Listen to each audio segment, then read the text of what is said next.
Hello, I am Bailey Holaby, and I have created a PowerPoint to present my final strategy presentation.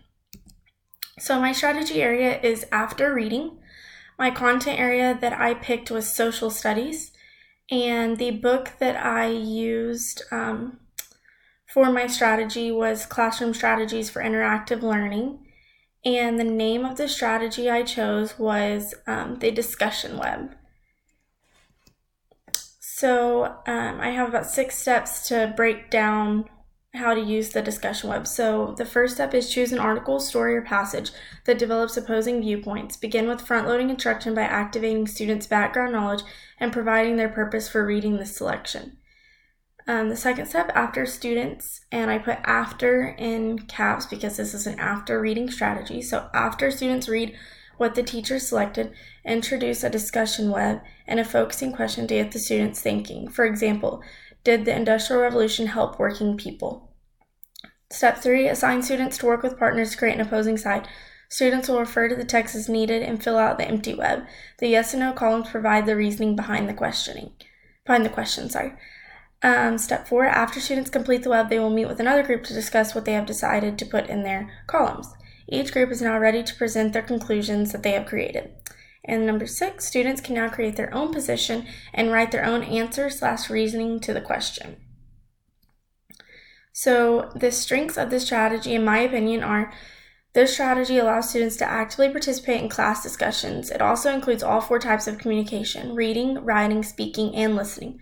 Students can reflect on what they have read, create reasons for their answers, and discuss it with other students to broaden their knowledge on the subject. So I think altogether they are able to read, write, speak, and listen, so they're learning in multiple different ways.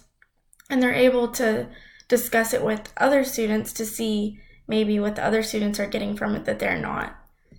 So this is my example. And let's see if I can zoom in. Okay, so this is what a discussion web would look like. This is one that I created.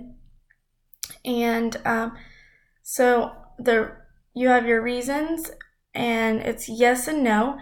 And my question, like I did in the steps, the example I gave, I just did it on the example. So did the Industrial Revolution help working people?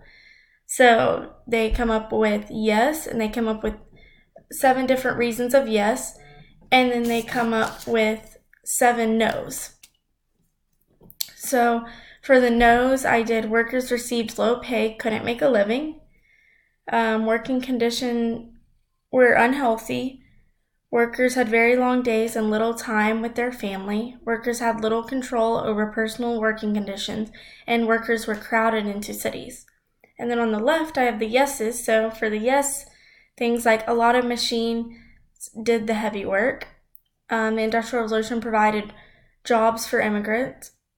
Cost of living dropped, which helped working people, and labor-saving devices were used in factories and homes. So after they came up with that, if we go back to the steps, they would get with another group and they would discuss the conclusion that they came up with, and together 2 groups would put their conclusions together and create one big conclusion to filter out the yeses and nos and meet in the middle.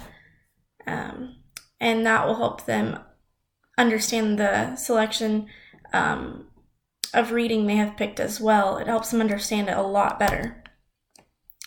And then the last thing for my for why I think this strategy is appropriate, I think that this sentence in the book really explains it well. So it says, tracking and evaluating an argument, weighing the support for position or point of view, and drawing one's own evidence-based conclusions are all hallmarks of critical reading. And I think the discussion web really highlights all of those, and that's why it would be an appropriate strategy for after reading. Thank you.